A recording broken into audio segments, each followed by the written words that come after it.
প্রিয় সাংবাদিক ভাই বোনেরা, আজকে পহেলা জুলাই গণ অভ্যুত্থানের 1 বছর পূর্তি শুরু হচ্ছে আজ। ঠিক 1 বছর আগে এই পহেলা জুলাই আমরা বৈষম্য বিরোধী ছাত্র আন্দোলনের ব্যানারে আমরা একটি গণতান্ত্রিক আন্দোলন শুরু করেছিলাম, যে আন্দোলনে আবু সাঈদ সহ শরিক হয়েছিল হাজারো লক্ষ তরুণ ছাত্র জনতা। কিন্তু আমরা দেখেছি সেই কোটা সংস্কার আন্দোলন থেকে বৈষম্য বিরোধী ছাত্র আন্দোলনের ব্যানারে এই আন্দোলন গণবিস্ফোরণের রূপ নেয়, গণ অভ্যুত্থানের রূপ নেয় এবং স্বৈরাচারী ফ্যাসিবাদী সরকারের পতন ঘটায়। এবং এই পতন ঘটাতে ক্রিয়ানকের ভূমিকা পালন করেছিল আবু সাঈদের মৃত্যু। 16 জুলাই শহীদ আবু সাঈদ মৃত্যুর ঘটনা যখন আমরা শুনতে পেয়েছিলাম শহীদ মিনার থেকে, এবং পুরা বাংলাদেশ তখন শোকে দ্রোহে কেঁপে উঠেছিল। এবং 16 জুলাইয়ের পর থেকে এই আন্দোলন অন্য দিকে মোড় নেয়। হাজারো লক্ষ ছাত্র তরুণরা রাজপথে নেমে আসে এবং এই সরকারের বিরুদ্ধে দাঁড়ায়, ফ্যাসিবাদের বিরুদ্ধে তাদের যে প্রতিবাদ, যে নতুন বন্দোবস্তের আকাঙ্ক্ষা সেটি ঘোষণা করে। আমরা আমাদের যে জুলাই পদযাত্রা, যেটিকে আমরা বলছি দেশ গড়তে জুলাই পদযাত্রা, যে আমরা স্বৈরাচারী ফ্যাসিবাদী সরকারের পতন ঘটিয়েছি, আমরা তার ব্যবস্থার বিলোপ চেয়েছি, কিন্তু যে একটা নতুন দেশ গড়ার জন্য যে উদ্যম দরকার, এখন যেই আমাদের গঠনের জন্য, রাষ্ট্র গঠনের জন্য আমাদের কাজ করা দরকার, সেই রাষ্ট্র গঠনের জন্যই আমরা মূলত এই জুলাই পদযাত্রা, যেখানে আমরা সারা বাংলাদেশের মানুষের সাথে, 64 জেলার মানুষের সাথে আমরা কথা বলবো, আমরা তাদের কথা শুনবো। আবু সাঈদরা যে কারণে মারা গিয়েছিল সেই স্বপ্ন, সেই আকাঙ্ক্ষা আমরা তাদের কাছে তুলে ধরব।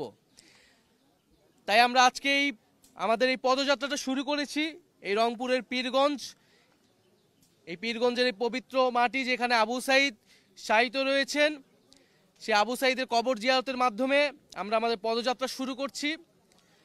আবু সাঈদ যেভাবে পুলিশের বুলেটের সামনে বুক চিতিয়ে দাঁড়িয়েছিল, সেটাই জুলাই গণ অভ্যুত্থানে আমাদের অনুপ্রেরণা ছিল। এবং আবু সাঈদের মতো অন্য সকল শহীদেরা আমাদের যে লড়াই, ফ্যাসিবাদী ব্যবস্থা বিলোপের বিরুদ্ধে আমাদের যে লড়াই, সেই লড়াইয়ের অনুপ্রেরণা। যুগ যুগ ধরে বাংলাদেশের মানুষ আবু সাঈদ, ওয়াসিম, মুগ্ধ সহ সকল শহীদদের এবং আহত যোদ্ধাদের শ্রদ্ধার সাথে স্মরণ করবে। আজকের দিনে আমি জাতীয় নাগরিক পার্টির পক্ষ থেকে এবং গণ অভ্যুত্থানে অংশগ্রহণকারী সকল ছাত্র জনতার পক্ষ থেকে আবু সাঈদ সহ সকল শহীদদের, আহতদের স্মরণ করছি। এবং আমাদের যেই দাবি ছিল যে বিচার, সংস্কার এবং নতুন সংবিধান, সেই 3টি দাবি আমি আজকে আবু সাঈদের কবর থেকে পুনর্ব্যক্ত করছি। যে একটি নতুন বাংলাদেশ গড়তে হলে আমাদের অবশ্যই বিচার, সংস্কার এবং গণপরিষদ নির্বাচনের মাধ্যমে নতুন সংবিধানের দিকে যেতে হবে।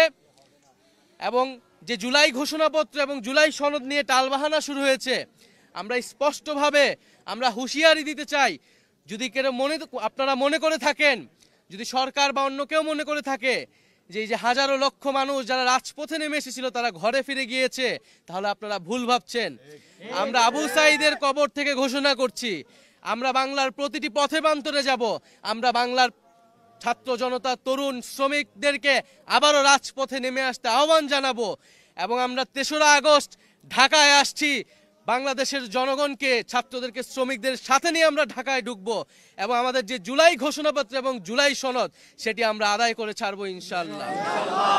আপনারা যারা সাংবাদিক ভাই বোনেরা রয়েছেন তাদেরকে আন্তরিক কৃতজ্ঞতা জানাচ্ছি, ধন্যবাদ জানাচ্ছি। এবং আমরা এই পদযাত্রা আপনাদেরকেও সাথে পাবো। আমাদের যে বক্তব্য, সাধারণ মানুষের যে আকাঙ্ক্ষা, সেটি জনগণের কাছে তুলে ধরবেন। আসলে মানুষ কি চায়, এই 1 বছরে মানুষের প্রত্যাশা আসলে কতটুকু পূরণ হয়েছে। এবং আমাদের মধ্যেও আসলে হতাশা রয়েছে, কারণ আমরা এখনো বিচারটা সম্পূর্ণ দেখতে পাইনি। আমাদের যে বৈষম্যহীন বাংলাদেশ, আমাদের যে সংস্কার, সেটিও আমরা আসলে সম্পূর্ণরূপে দেখতে পাইনি। ফলে আমরা মনে করি যে এই যে বলা হচ্ছে যে এইটা সরকার পতনের আন্দোলন ছিল কেবল, আমরা মনে করি এটা কেবল সরকার পতনের আন্দোলন ছিল না। এটি ছিল নতুন বন্দোবস্ত প্রতিষ্ঠার আন্দোলন। একটি দল পরিবর্তন বা ক্ষমতার হস্তান্তরের জন্যই গণ অভ্যুত্থান ঘটেনি। গণ অভ্যুত্থান ঘটেছিল এই যে একটি গণতান্ত্রিক বন্দোবস্ত, সেই বন্দোবস্ত প্রতিষ্ঠার জন্য। আজকে 1 জুলাই আনুষ্ঠানিকভাবে আমরা আমাদের কর্মসূচি শুরু করছি এবং এই 1 জুলাই এই গণ অভ্যুত্থানে যারা অংশগ্রহণ করেছিল, আমি আবারও সেই সকল ছাত্র, পাবলিক বিশ্ববিদ্যালয়, প্রাইভেট বিশ্ববিদ্যালয়, মাদ্রাসা, স্কুল, কলেজ সহ সকল ধরনের ছাত্র তরুণ যারা নেমে এসেছিল, যে সকল নারী শিক্ষার্থীরা এবং নারীরা এই গণ অভ্যুত্থানে শক্তি জুগিয়েছিল, তাদেরকে স্মরণ করছি, আলেম সমাজকে স্মরণ করছি এবং শ্রমিক শ্রেণীকে স্মরণ করছি এবং পেশাজীবী সহ সাংস্কৃতিক কর্মী যারা এই আন্দোলনে এসেছিলেন এবং প্রবাসী ভাই ও বোনেরা যারা বিদেশে থেকেও এই আন্দোলনে আমাদেরকে সাহস ও শক্তি জুগিয়েছেন, এই সকল বাংলাদেশিকে আমরা স্মরণ করছি। তাদের প্রতিবাদকে আমরা নিজেদের বুকে ধারণ করছি এবং যে ঐক্যের জায়গা, যে অনুপ্রেরণার জায়গা জুলাই গণঅভ্যুত্থানের মধ্যে তৈরি হয়েছিল, আমরা তাদেরকে সেই গণঅভ্যুত্থানকে ধারণ করি। জাতীয় নাগরিক পার্টি সেই গণঅভ্যুত্থানের আকাঙ্ক্ষাকে ধারণ করে সামনে এগিয়ে যাবে। আসসালামু আলাইকুম।